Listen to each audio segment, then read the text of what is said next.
आज म यात्रामा छु। ठ्याक्कै बाटोमा हिलोले अवरोध गरेको छ। यो हिलो पन्छाउनको लागि थोरै मेहनत गरे कसो होला। अनि स्थानीय नरेन्द्र ठेगुवासँग सरसल्लाह गरेर बाटो मर्मत सुरु गरियो। यो पानी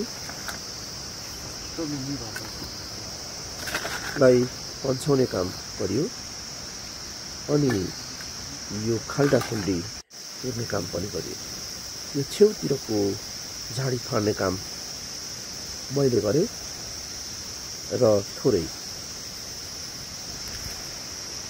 हेलो अलिकति बाटो हिलो छ यसलाई बाटो यो बाटो अलिकति साना सवारी पाइयो भने चाहिँ राम्रो हुन्छ होला भनेर कष्टपूर्ण रहेको थियो। कटाउने प्रयास भइरहेको छ र हिँड्दा यात्राको क्रममा बाटोमा मर्मत कार्य गरिएको छ र अहिले यो बाटो सजिलो भएको छ।